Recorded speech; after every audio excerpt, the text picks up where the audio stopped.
네, 안녕하세요. 네, 바람과 해를 담은 정치 국회의원 양희원영입니다. 어디를 보고 해야 되나요? 아, 저 위쪽에 있는 거군요. 예. 양희원영의 연속 정책배당, 오늘이 그 5번째입니다. 첫 번째, 러시아발 세계 가스 수급 위기와 에너지 정책 방향에 대해서 에너지전환 프로그램의 석강원 전문위원과 얘기를 나눴고요. 국제 에너지 가격 고공행진 장기화에 따른 국내 영향과 대응 전략에 대해서 두 번째, 세 번째는 올 겨울에 에너지 공급이 문제가 없는지, 지금 유럽은 부족한 가스를 어떻게 공급할 건지를 가지고 전 세계 LNG 시장을 급속하게 끌어당기고 있는 상황이죠. 물론 재생에너지인 태양광과 풍력을 빨리 공급하기 위한 정책도 하고 있지만 지금 전 세계에서 LNG 수요자 뭐 1, 2위를 다투고 있는 일본과 우리나라로 치면은 이런 유럽의 행동이 굉장히 위협적으로 다가올 수밖에 없습니다. 그래서 올 겨울에 에너지 공급이 문제가 없는지 좀 살펴봤고요. 그리고 지난번에는 그린 기업들의 전성시대, 특히 미국의 그린 부양안으로 알려져 있는 IRA법, 인플레이션 감축법에 대해서 우리나라 기업들은 지금 대박을 기대하고 있고, 그래서 지금 유럽과 미국 시장에 그러니까 그 시장에 진출하는 러시를 보내고 있는데, 반면에 국내 고용과 국내 산업은 큰 위기를 맞고 있다. 그걸 한마디로 기업은 대박, 우리나라이다, 이런 얘기까지 지금 하고 있는 상황인데요. 그런 상황 속에서 최근에 제주도에서 재생에너지인 태양광과 풍력 발전 출력을 제어하는, 다시 말하면 태양광과 풍력 발전기를 꺼야 되는 그런 상황이 연달아서 발생을 하고 있습니다. 재생에너지 비중을 늘려야 하는 이때에 어떻게 보면 제주도가 다른 우리 어느 지역보다도 재생에너지 비중이 높은 상황이지 않습니까? 그리고 섬이라는 특수성도 있는데요. 어떻게 보면 우리나라 전체가 섬이죠. 왜냐하면 북한과 이렇게 연결이 안 돼 있기 때문에, 대륙과 연결도 안 돼 있고 일본하고도 연결이 안 돼 있기 때문에 제주도에서 이런 재생에너지 발전기를 계속 끄는 이런 문제를 해결하지 못하면 우리나라 전체의 재생에너지 확대에서도 재생에너지를 끄는 문제가 계속 생길 수밖에 없을 거다, 이렇게 보여주고 있는 그런 상황인데요. 그렇다면 제주도에서 이 재생에너지 출력 제어 문제를 해결하기 위해서 그 중에 해결 방법 중에 하나로 제시가 된 실시간 전력거래, 이 건에 대해서 전력거래소 김진희 팀장님, 어느 팀이신가요? 네, 저는 실시간 시장팀입니다. 실시간 시장팀이 새로 만들어진 거죠? 네. 언제 만들어졌나요? 올해 초에 만들어졌고. 올 초에? 얼마 안 됐네요? 네, 맞습니다. 네네. 그럼 그 전에 어디 계셨어요? 그때는 개통개발실이라고 해서 개통. 개통 쪽에서 네. 이제 일을 하다가요. 이제 실시간 시장 설계하는 쪽이 사실은 개통을 베이스로 해서 실시간으로 거래되는 부분을 설계해야 되기 때문에 개통에 대해서 좀 이해도가 있는 사람이 시장 설계하는 게 맞겠다 해서 이제 프로젝트 팀으로 해서 실시간 시장 팀이 생겼습니다. 그러니까 이 개통이라고 얘기하는 게 전기를 생산하며 발전소에서 전기를 수요하는 수요지로 이렇게 전력망, 그렇죠. 송전솔로, 배전솔로를 통해서 전달하는 그 모든 걸 다 개통이라고 얘기를 하죠. 맞습니다. 그리고 요즘에 전기를 쓰기만 하는 것이 아니라 집에서도 태양광 발전을 통해 전기를 생산할 수도 있는 거고, 그리고 뭐 농촌이나 이런 데서도 아니면 바다에서도 풍력을 통해서 전기를 생산할 수가 있기 때문에 수요지에 전기를 생산해서 다시 또 이렇게 서로 쌍방향으로 왔다 갔다 하는 그런 전력망, 그런 개통, 스마트하고 그리고 빠른 그런 전력망이 이제 그런 상황인데, 그게 인프라로 하드웨어적으로 구축되는 것만이 아니라 이 안에 전기가 어떻게 실시간으로 계속 거래될 수 있게 만들 거냐. 그래야만 재생에너지가, 들쑥날쑥한 재생에너지를 좀 더 많이 우리가. 그래서 아까 말씀드렸던 제주도에서 벌어지고 있는 지금 태양광과 풍력 발전기를 끄는 문제, 그러니까 출력을 제어하는 거죠. 끄는 이런 문제가 해소되지 않을까, 그런 기대를 통해서 오늘 모셨습니다. 그 내용을 제가 계속 질문을 드릴 텐데 말씀을 부탁을 드리고요. 오늘 시간이 지금 4시 벌써 14분이네요. 한 저희 30분 정도 예상을 하고 있는데 좀 빨리 한번 달려보겠습니다. 그러면 내용이 제주도에서의 실시간 전력 거래에 대해서 김진희 팀장님 말씀 듣겠습니다. 다음 넘어갈까요? 그걸로 이렇게 넘겨주시죠. 이걸로 넘기면 됩니다.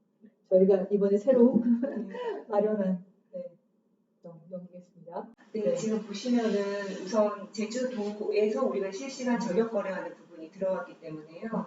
제주도의 우선 모양을 한번 보시면은 제주도는 육지하고 전국하고 지금 연결이 되어 있고 제주도가 이렇게 연결이 되어 있고 예.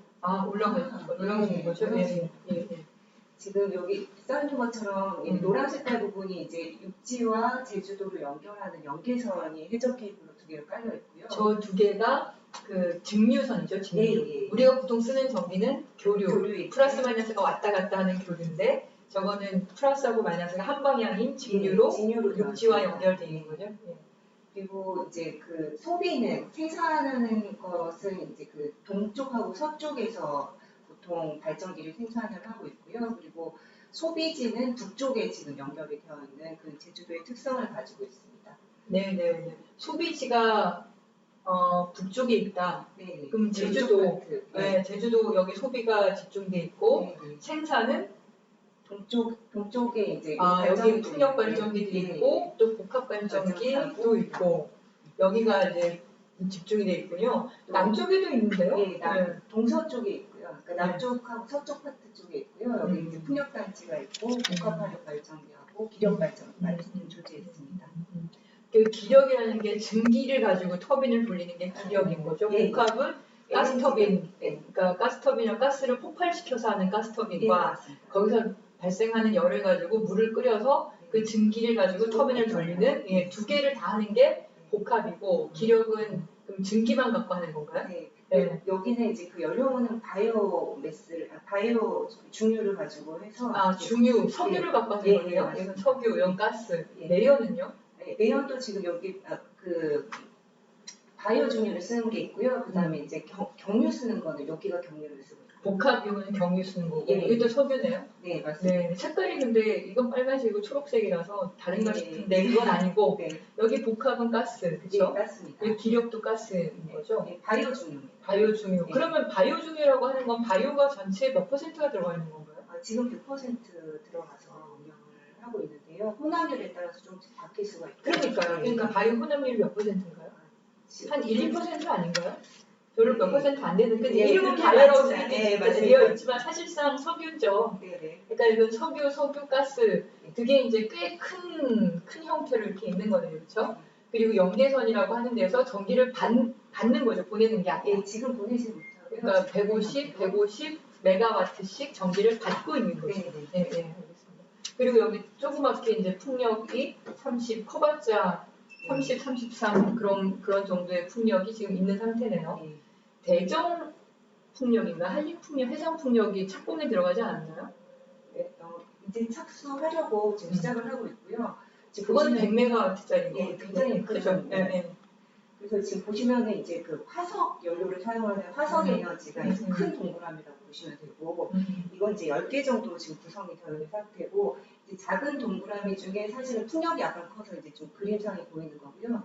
풍력이 29대 정도 있고 그 밑에 태양광 발전기는 전력시장에서 운영되는 태양광 발전기 890대 정도 있습니다. 그래서 어떻게 보면 대라고 하면은 풍력은 한 기, 바람개비 한 개를 가지고 29개 이해하는 거고 태양광은 그게 크기가 크든 작든 간에 하나씩 이렇게 떨어져 있는 것이 몇 개나 있다고요?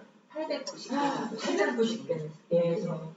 지금 의원님이 말씀하신 것처럼 이제는 이제 그 전력 시스템 자체가 전력 계통 자체가 배전 이하에 있는 데서도 발전을 해서 실제로 그게 이제 송전선을 타고 양방향으로 지금 전력이 흘러가는 모습이 실제로 구현이 돼 있는 거죠, 제주도 쪽에. 공장은 비가 오나 바람이 부나 비슷하지만 사용 그것도 늘 양식장에 그 모터를 돌리는 거 아닐까요? 그래도 이제 해가 뜨는 거에 따라서 영향을 좀 많이 끼치고 상업용은 특히나 이제 기상 조건에 따라서 영향을 많이 끼치기 때문에 전국에 대비해서 제주도는 수용축 있는 데서도 기상에 좀 민감하게 반응하는 부분이 있고 발전하는 쪽도 재생에너지가 많이 이제 점유를 하고 있고 많이 생산을 해주고 있기 때문에 이제 기상 정보에 어떻게 보면 약간 민감한 상태로 되어 있는 부분이 있습니다.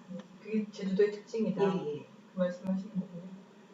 그리고 제주도는 진짜 아주 빠르게 지금 에너지 전환이 진행 중인 상태이고요. 2021년 기준으로 했을 때 연간 발전량 18% 정도를 재생에너지로 공급을 하고 있고요. 다시 말하면 제주도는 이제 화석에너지에서 재생에너지로 전환이 진짜 너무 실질적으로 진행이 되고 있는 걸 볼 수가 있습니다. 그래서 우리 전체 나라로 봤을 때 제주도가 어떻게 보면은 롤모델 역할을 하고 있다고 저희가 볼 수 있을 것 같습니다.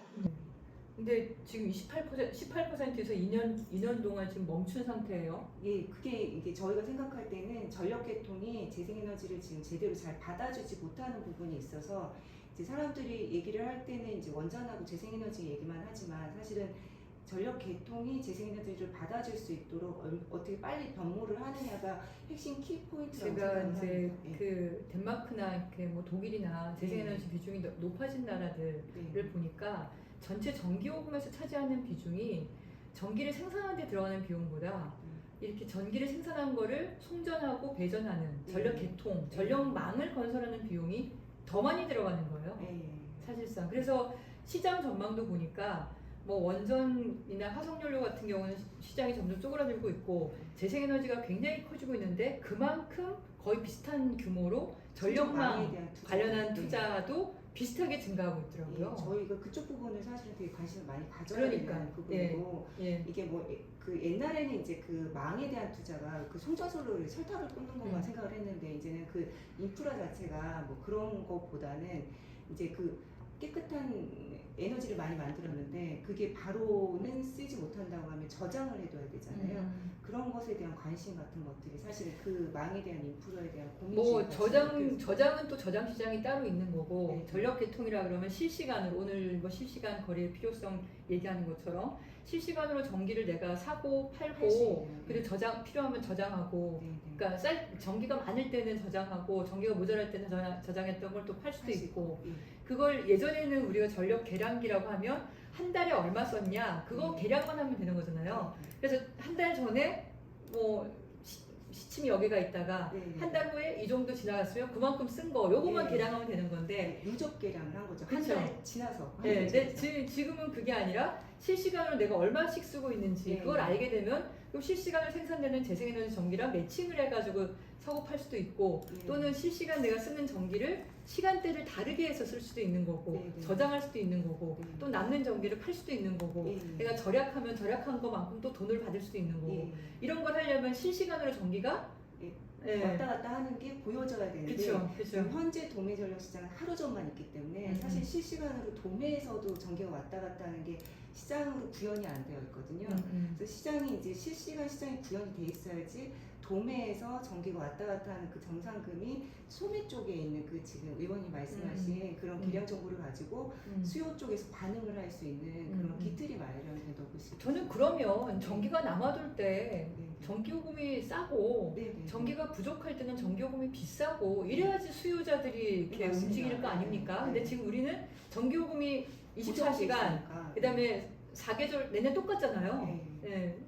그러니까 사람들이 움직일 이유가 없는 거죠. 그러니까 이 전기요금이 뭐 근데 어떤 사람들은 이제 고정요금 좋아할 수도 있는데 이제 그 전기요금이 도매전력 시장의 그 시장 가격에 따라서 연동되는 전기요금제가 생겨야지 사실은 지금처럼 이제 그 도매전력 시장 가격은 너무 저렴하고 소매 시장 가격이 너무 높은 이런 상황일 때 국민이 반응할 수 있는 기회가 될 수 있을 것 같거든요. 도매전력 전기요금은 너무 비싸고 지금은 그렇죠? 싼 게 아니라 도매가 도매가 비싸고 소매가 그러니까 너무 지금 싸고. 제가 질의를 했더니 평균 상반기에 169원 킬로와트 시당 169원을 사다가 한국전력공사가 110원에 판다는 거예요.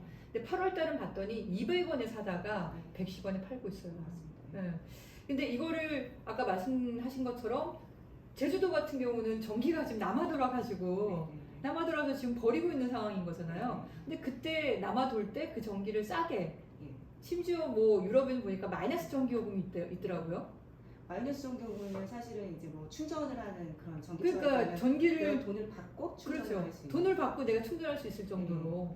그러니까 지금 보면 실시간 재생에너지 발전량 점유율은 62.3%까지나 올라갔네요. 그러니까 연간으로 봤을 때는 저희가 18%인데 왜 전력계통에서 이렇게 받아들이기 힘들어하는지에 대해서 이제 설명을 드리려고 이제 이 자료를 가지고 왔는데요.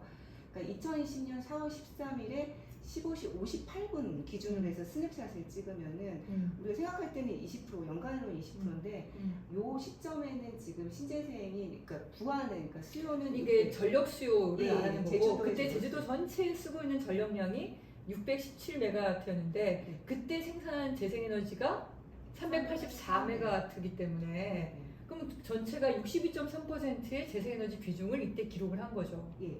통상 지금 이게 맥스값이거든요. 65% 정도가 맥스값이 지금. 근데 작년에는 70%까지 나왔다면서요? 2021년에는? 네네네. 그러니까 더 많이 올라간 거죠. 사실은 더 올릴 수도 있는데 지금 개통 쪽에서 주파수 안정도 문제라던가 이런 문제 때문에 어쩔 수 없이 켜져 있는 발전기들이 몇 대 있어가지고 이제 이 부분을 감당을 못하고 있는 부분이 있고요.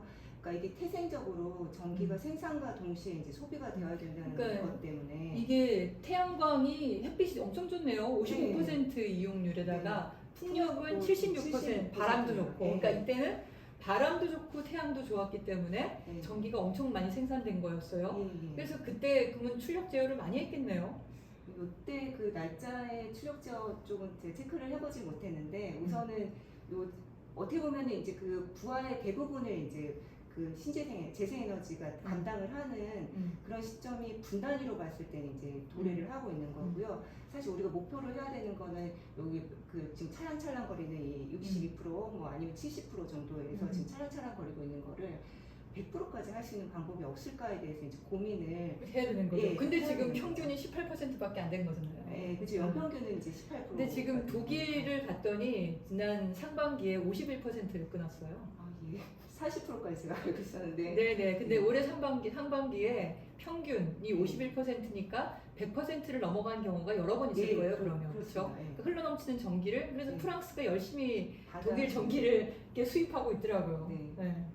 우리도 제주도가 이제 그런 상황으로 가고 있는 상황이네요. 어떻게 보면 이제 네. 지금 제주도가 그렇다고 뭐 독일이나 뭐 이렇게 영국처럼 그렇게까지 많이 늘어나지는 않았지만 어떻게 보면 우리가 그 다음 단계로 나가기 위한 첫 번째 모습을 보여주는 거죠. 그 연간 20%지만 실질적으로는 60에서 70%까지 차는 부분이 있고 이때 이제 전력 계통이 어떻게 변화를 해야 되는지에 대한 부분이 이게 있고. IEA, 예. International Energy Agency라고 예. 하는 국제 에너지 기구라고 우리는 번역을 하죠. 네. 거기서 재생에너지의 연간 발전 비중을 기준으로 보급 단계를 구분을 해서 1단계, 2단계, 3단계, 4단계, 5단계, 6단계 각각마다 어떤 상태인지를 보고 거기에 필요한 일들에 대해서 서술을 한 거죠. 네, 맞습니다. 네, 네. 첫 번째가 VRE가 뭐의 줄임말인가요? Variable 리니어블. 아 여기 써 있네요. Variable Renewable 에너지. 그러니까 변동성이 심한 그런 재생에너지를 말하는 거군요. 재생에너지 중에서 바이오가스나 바이오매스, 순수하게 바이오 에너지만 가지고 있는 거는 그러니까 변동성이 아니라 일정하게 나갈 수도 있는데, 그러니까 태양광 풍력 같은 경우는 기상 조건에 따라서 들쑥날쑥하니까 이걸 VRE라고 얘기하는 거군요. VRE가 뭐 영향이 전혀 없다. 개통 파워 시스템에 그러니까 전력 개통에 영향이 제일 없는 게 1단계. 그 전에는 그랬죠. 우리나라가 원래 원전, 석탄, 가스, 그다음에 석유 이것만 가지고 거의 다 전기를 할 때는 거의 영향이 없었죠. 근데 그게 마이너하게 그 개통을 운영할 때 전력 개통을 운영할 때 마이너하게 영향을 끼치기 시작하는 게 이제 2단계가 되는 거고요. 그 2단계에서 이제 3단계를 넘어가려고 하면 3단계가 되면은 이제 그 변동성 재생에너지 어떻게 보면 풍력하고 태양광이 전력 개통을 운영하는 패턴을 결정짓는 디터민스 단계네요. 그러니까 재생에너지 변동성 있는 재생에너지 발전량이 전력 계통의 패턴, 그러니까 운영 패턴을 결정하는 단계까지 제주도는 온 거네요.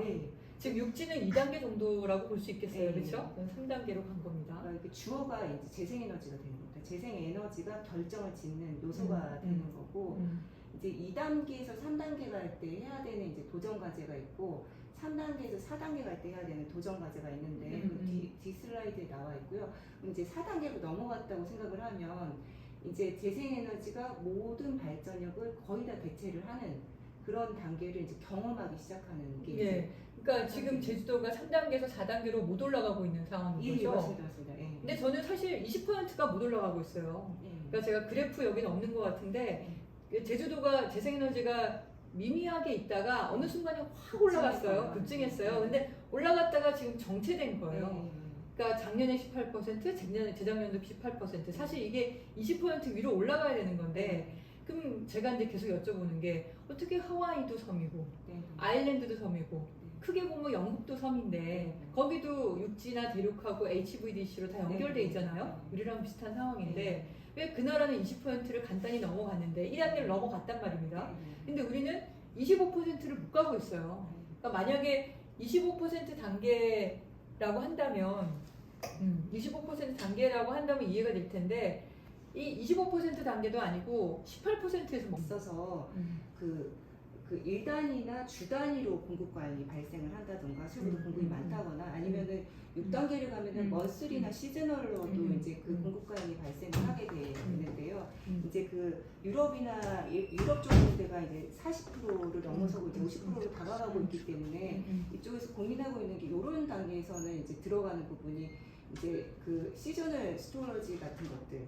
그러니까 저장 장치인데 장주기 저장 장치나 단주기 저장 장치에 대한 고민을 같이 하고 있는 부분. 단주기 장주기라는 게 오래 저장하거나 네네. 아니면 단시간에 뭐 이렇게 저장 몇 시간만 딱 저장해서 쓰는 거 이렇게 말씀하시는 거군요. 장주기는 뭐 어떻게 보면 계절별로 저장을 한다거나 뭐 이렇게 되는 건데 이런 걸 지금 같이 고민을 하고 있는데. 그러니까 한국 같은 경우는 지금 이제 그 진짜 단독 개통이기도 하고 연결을 사실 국가 단위로 연결은 사실 안 돼 있는 한국 전체가 어떻게 보면 진짜 아일랜드인데 연계 선로가 없는 아일랜드거든요. 그러니까 이건 IEA가 바라보는 건 유럽의 그 지금 단계고요. 우리는 어찌 보면 이제 4, 5단계에서 쓰고 있는 솔루션이 같이 들어와줘야지. 우리가 아직 20%도 안 됐지만 4단계나 5단계의 그 해결책을 지금이라도 빨리 도입하는 게 필요하다. 그 솔루션도 같이 고려를 할 필요는 있을 것 같습니다. 왜냐면 한국 전체가 사실은 완전히 아일랜드인데 연계가 없는 아일랜드이기 때문에 그러니까 아이의 기준하고는 사실 약간 다른 부분이 있습니다. 그래서 중국하고 일본하고도 연계할 방법을 좀 찾아봐야겠어요. 그래서 그런 거 뭐 이제 그게 슈퍼그리드 이렇게 얘기하는 거 아닙니까? 이번에 러시아 보니까 이게 또 그렇게 하면 안 되겠구나.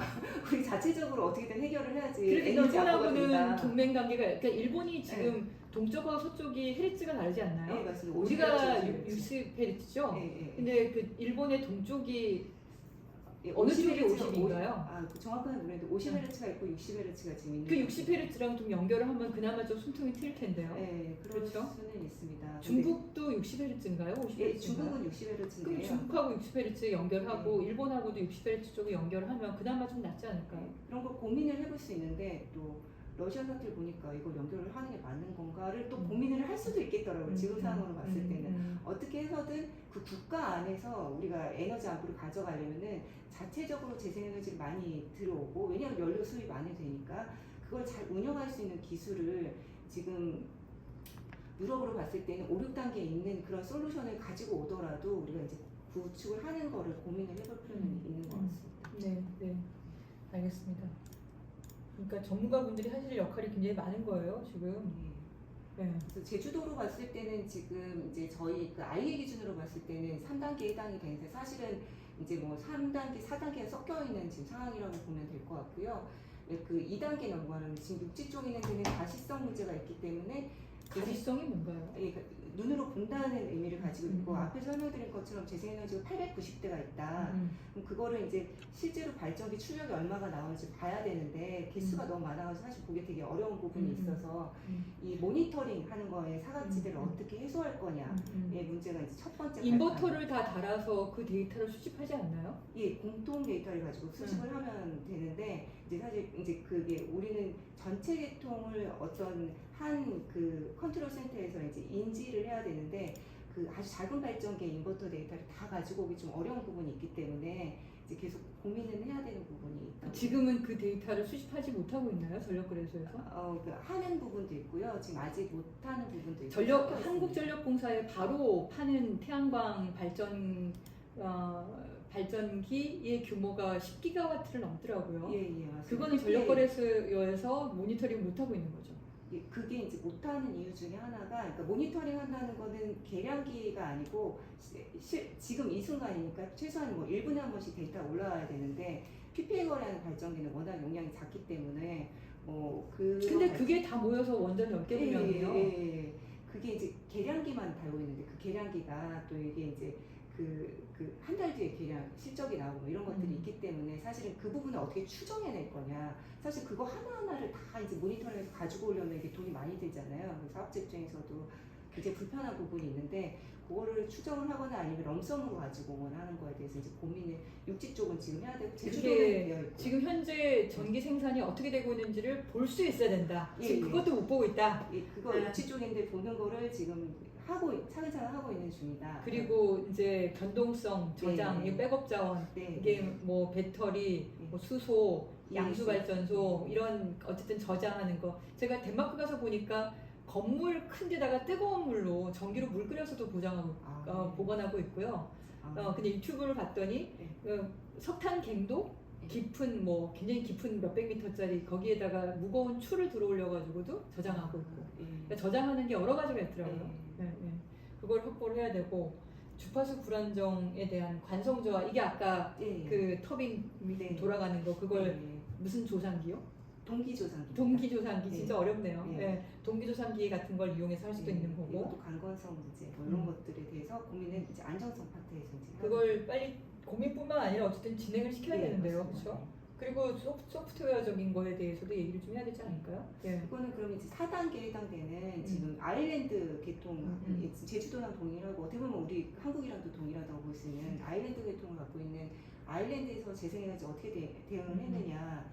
21년 기준으로 했을 때 재생에너지의 발전량 점유율이 이제 35% 수준이었고요. 지금 뭐 40% 가까이 갔을 거예요. 풍력이 대부분이네요. 예, 여기는 이제 바람이 많이 불어가지고 아일랜드 쪽은 풍력이 네. 대부분이 되고요. 근데 4단계 안정성에 해당되는 데는 어떤 식으로 이제 대책을 가지고 가느냐에 대해서 보면은 첫 번째는 이제 그 인프라 보강이 사실 메인입니다. 이게 제일 크게 해야 되는 부분이고 두 번째가 연계 기준 부분도 그러니까 어떻게 보면 재생에너지도 사실은 좀 이렇게 맞춰주는 부분이 생기는 게 있고 세 번째가 도매 전력 시장 운영하는 부분 이렇게 세 가지 정도로 나누어서 가지고 개통 기준 강화라는 건 예. 지금 풍력에 보면은 로코프라고 해서 예. 레이트 오브 체인지 오브 프리퀀시거든요. 네네. 그래서 주파수가 이제 지금 초당 헤르츠로 네, 되기 네, 때문에 네. 1초에 0.5헤르츠가 흔들릴 때 네. 변화를 할 때도 이 풍력 발전기가 그 연결된 플러그인 돼 있는 상태에서 떨어지지 말라는 이 세팅값이 있었습니다. 그거를 이제 1초에 1헤르츠가 흔들려도 좀 붙어 있어 계통에 계속 붙어 있어 달라. 왜냐면 그러면 개통의 스테빌리티 안정도가 떨어질 텐데 그거를 이렇게 충분히 흡수할 수 있는 걸까요? 이게 지금 이제 그 주파수가 흔들린다는 거는 개통이 지금 무슨 어떤 이유로든 지금 불안해진 상태가 발생을 한 거잖아요. 예. 불안해져 있는데 불안해진 걸 보고 풍력 발전기가 세팅이 너무 민감하게 돼 있어서 발전기 자기 보호를 해서 먼저 이렇게 떨어지면 멈추는 거죠. 예. 먼저 이렇게 떨어져 나가면은 오히려 더 불안할 수 있겠군요. 예, 더 많은 발전기가 한 번에 떨어지는. 우리도 이 기준 ROCOF라는 기준이네요. 이 기준이 어떤지를 좀 봐야 될 것 같은데요. 저희는 아직 근데 이제 이 기준 자체가 없나요? 예, 없어요.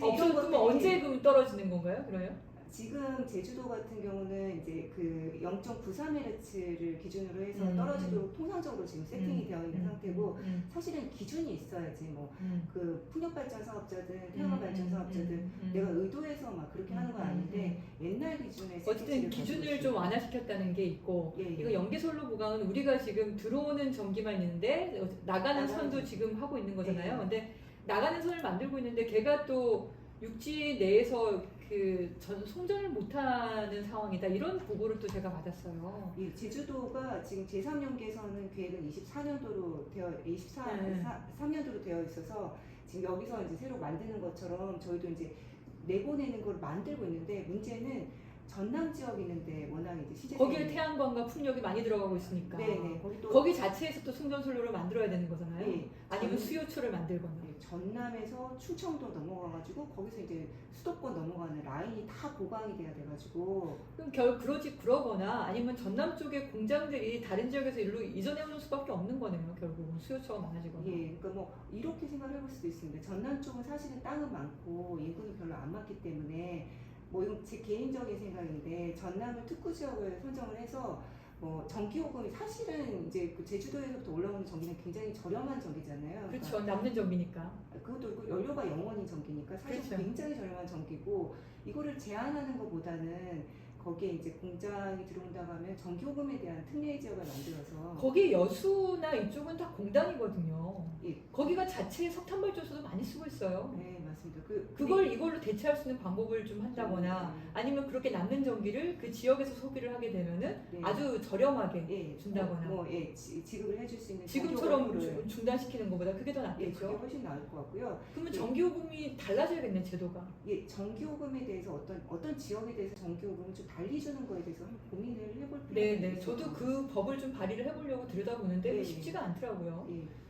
그리고 이제 볼 때 이제 그 변전소가 어딘지를 봐야 되는데 전남에 이제 연결돼 완도에서 연결돼가지고 들어가는 그 변전소 쪽에 이제 사실은 그 공장이 들어와야지 딱 여수는 사실은 이제 상업단지이기 때문에 그쪽으로 라인 연결이 안 된다고 하면은 효과가 미미할 수 있거든요. 그래서 그 변전소가 어딘지를 보고 연결되는 변전소를 연결해서 쓰는 어떤 뭐 그게 상업시설이 됐든 아니면 크다란 공장이 됐든 그런 거에 대해서는 특례 요금제 같은 것들도 네네네. 충분히 고민을 그러니까 사람들이 어쨌든 그쪽으로 공장을 세우게 만든다거나 아니면은 남는 전기를 쓰게 만든다거나 어떨 때 모자라는 전기는 이제 되도록이면 좀 절약하게 만들려면 전기요금이 그때그때 맞춰서 달라져야 되는 거죠. 그래야지 사람들이 움직일 거 아닙니까? 그걸로 돈을 벌 수도 있는 거고.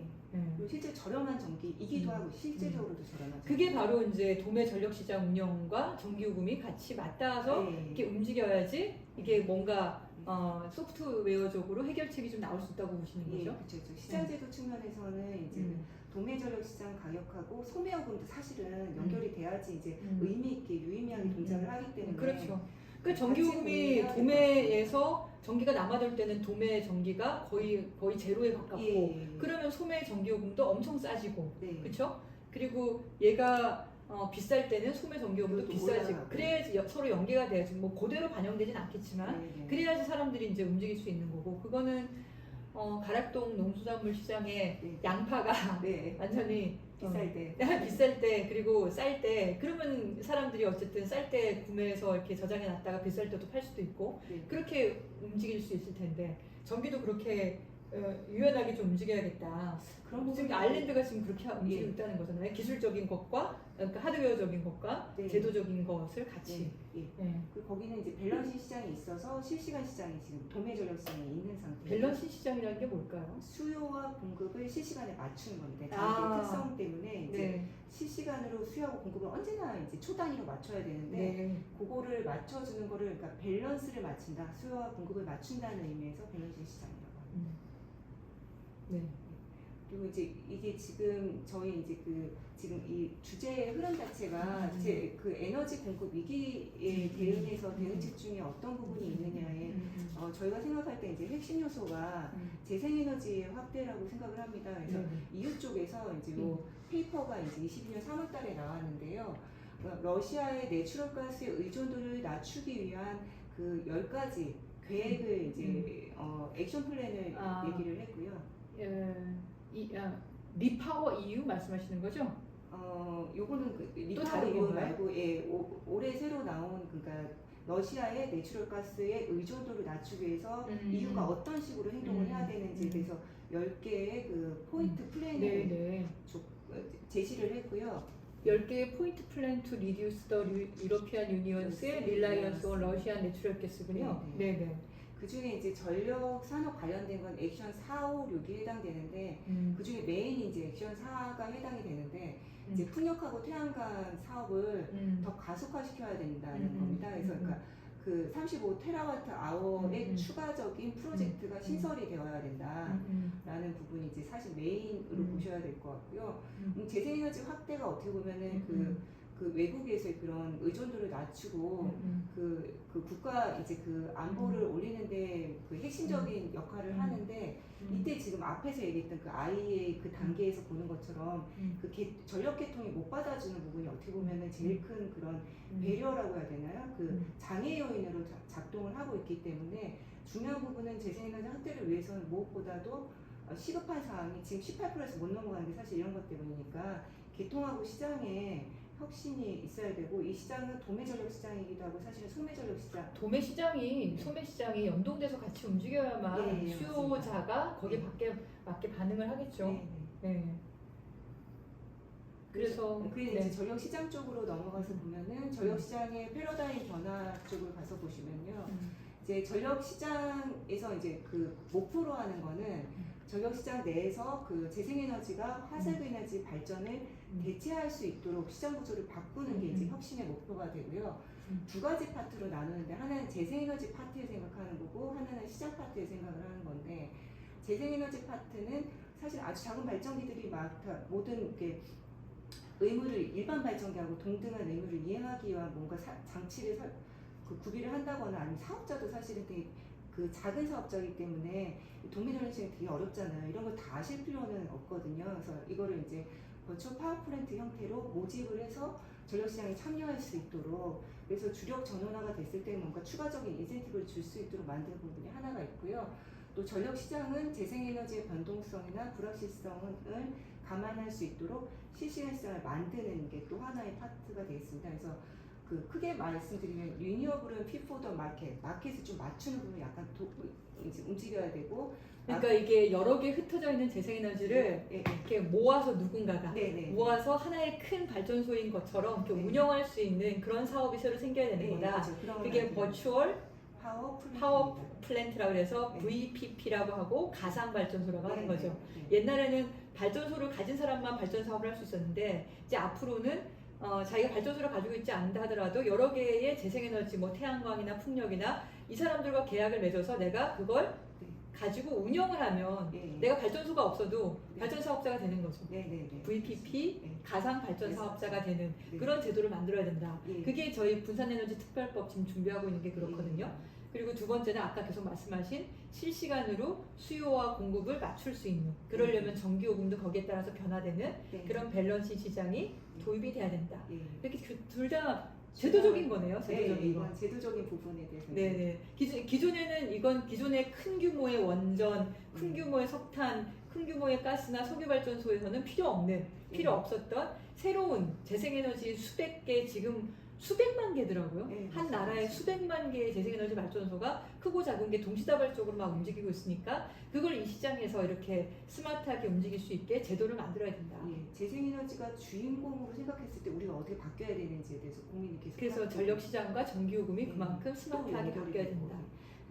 지금 핵심이 되는 게 그 앞에서 수요도 이제 기상에 좀 많이 제주도가 연관이 돼 있고 재생에너지 많으니까 기상 정보가 연관이 돼 있는데. 하루 전에 예측한 거는 오차가 굉장히 크거든요. 그래서 여기 보면 웨더 폴캐스트 애큐러시가 굉장히 낮다가 실시간에 가까워지면 굉장히 좋아집니다. 그래서 우리가 실시간 시장을 만든다는 거는 이제 그 거의 이제 웨더 폴캐스팅 에러가 없애는 쪽에 정교한 어떤 플랫폼을 가져간다는 것도 되게 큰 의미가 있거든요. 그렇죠. 제가 그 국회에 들어와서 전력거래소에게 실시간으로 전력 수요하고 공급만 하지 말고 실시간으로 그러니까 발전 원별로 얼마나 생산되는지를 좀 보여줬으면 좋겠다. 그걸 도입을 하셨더라고요. 근데 사실 그 단계에서 한 단계 더 나가야 되는 게 실시간으로 전력 수요는 물론이거니와 공급을 예측할 수 있어야 되거든요. 포캐스팅이 진짜 되게 핵심이에요. 그러니까 포캐스팅 예측할 수 있어야 된다. 근데 그걸 제가 부퍼탈 연구소인가 독일에 거기에 에너지에 대한 그 데이터베이스 올라가 있는 데를 보니까 이 실시간 거의 분 단위로 이렇게 예측이 되고 거기에 실적이 거기에 맞춰가지고 어떻게 돌아가는지 다 보여주죠. 그게 수요와 공급 그리고 개별 발전 원별로 어떻게 예측되고 거기에 맞춰서 실적으로 생산되는지를 그래프가 보여주고 있는 거예요. 그게 되게 사실 중요한 것 같습니다. 왜냐하면 우리가 하루 전에 우리가 제주도 쪽에 이제 급전전화 해가지고 출력을 낮추라고 지시를 하면 당연히 개통 운영자 입장에서는 어떻게 할 수밖에 없냐면은 보수적으로 볼 수밖에 없습니다. 이게 지금 정전 안 나는 게 최우선 목표이기 때문에 다 모르겠고 되고 정전 안 나려면은 최대한 이 정도 보수적으로 볼 수밖에 없거든요. 그래서 우선 꺼놔라 이렇게 얘기하면 그렇게 할 수 있는데 우리가 근데 이거를 실시간으로 어쨌든 하게 되면 근데 제주도는 지금 전체 다 실시간 할 수 있는 AMI가 깔려 있지 않나요? 예, 풍력 쪽인데 다 깔려 있기 때문에 수요 사실은 쪽은 어떤가요? 수요 쪽도 우리가 이제 수요 폴캐스팅을 하는 거는 이제 그 전력거래소가 하고 있는데 5분 단위 폴캐스팅 하는 거 시스템을 만들었습니다. 사실 그게 한 1, 2분 단위로 더 짧게 더 갔어야 되면 더 되는데 좀- 그래야지 이게 더 에큐러시 그러니까 아. 정확도가 더 가는 거잖아요. 그러니까 5분짜리가 있고요. 그다음에 이제 그 EMS 안에는 그러니까 5분 거에 대한 폴캐스팅을 또 따로 하는 게 있습니다. 그 부분은 완성이 돼 있었고 원래 하루 전 폴캐스팅만 하다가 이제 그 5분 단위 폴캐스팅이 들어갔거든요. 그래서 사실은 이제 좀 해볼 수 있는 여지가 이제 제주도에 그러니까 있는 밸런싱 마켓을 제주도에 도입을 하게 되면 그러면은 그런 가능성이 정확도도 높아지고 그만큼 재생에너지를 끊어내는 작업들이 굳이 막 별로 그렇게 하지 할 않아도 필요는 돼요. 없을 수도 있게 약간 도움이 된다. 다. 근데 이거 하려면 무슨 법이 바뀌어야 되나요? 이거는 그러니까 밸런싱 시장을 만드는 건 법이 바뀔 필요는 없고요. 전기 사업 법 안에 보면은 전력 시장은 그 시간대별로 거래할 수 있도록 하고 그건 시장운영 규칙에서 정하는 바에 따라서 하는 걸로 돼 있기 그 때문에 규칙은 누가 만드나요? 전력 시장 운영 규칙을 만드는 것은 산업부인가요? 시장운영 규칙 개정 위원회에서 사실은 만들도록 되어 그 위원회는 누가 운영하고 있나요? 전력거래소 이사장이 운영을 하고 있고요. 대신에 이제 규칙 개정한 결과는 정기위원회를 통해서 산업부 보고 드리고 의결을 받도록 되어 있습니다.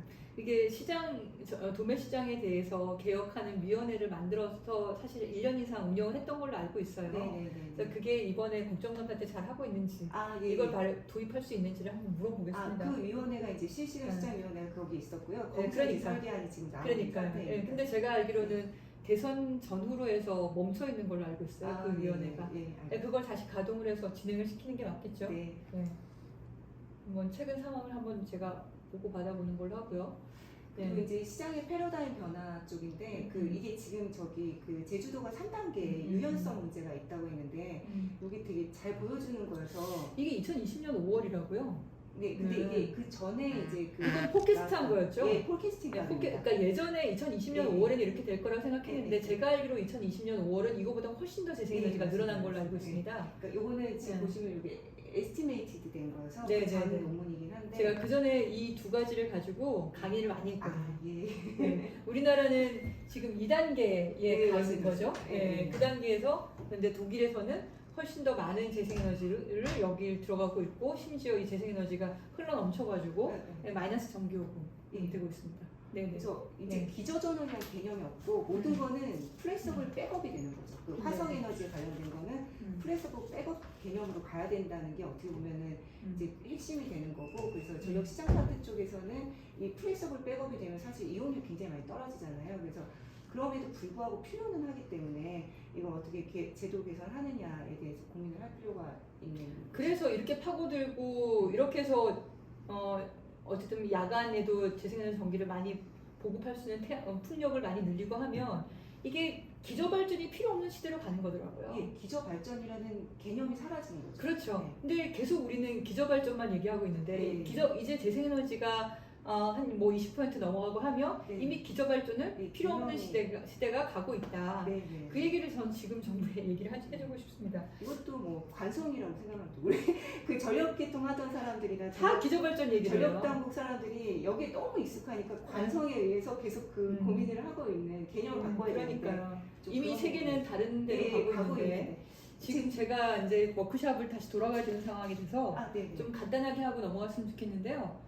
그래서 어쨌든 이 얘기는 여기도 그러니까 하루 전에 우리가 이제 그 하루 전까지만 있다고 하면은 그 유연성을 그 만드는 그 확보량이 굉장히 넓어지는데 실시간에 가면 갈수록 배터리를 많이 써야 된다. 그만큼 많이 비싼 거죠, 그렇죠? 그만큼 많이 아니면 복합 발전기를 출력을 피민에다 두고 그냥 우선은 여유를 막 많이 가져가거나 우선 머스트런이 많아지거나 그렇죠. 그러니까 꼭 발전해야 되는 뭐 가스 발전이나 뭐 이런 게 많아질 수밖에 없는데 그걸 실시간 시장으로 가게 되면 그렇게 꼭 그 가동해야 되는 발전소라든지 아니면 배터리라든지 이런 게 훨씬 줄어들 수 있다. 예, 그 불확실성에 대해서 정확도를 더 높였기 때문에 우리가 그걸 대비하기 위해서 충분히 뭔가를 더 가져가는 유연성 전원이 다 사실은 화석연료 에너지를 볼 수도 있으니까. 그러기도 하고 배터리는 엄청 비싸잖아요. 예, 그 너무 비싼 거를 전- 막 안 쓰고 들고 있는 거니까요. 이번에 배터리를 그러니까 그 아까 제주도가 한 600메가와트 정도의 예, 수요인데 예, 이런 식으로 하면은 이걸 1300메가와트? 네, 네, 네. 예, 아니다. 13만 메가와트인가? 하여튼 13기가와트의 아. 배터리가 필요하다. 이렇게 나왔어요. 그래서 아. 그건 저는 낭비다. 네. 사실 이 제도를 바꾸는 방법으로 예. 가야 되지 않느냐. 프로세스를 스마트하게 해서 그 부분을 줄여야 되는 거죠.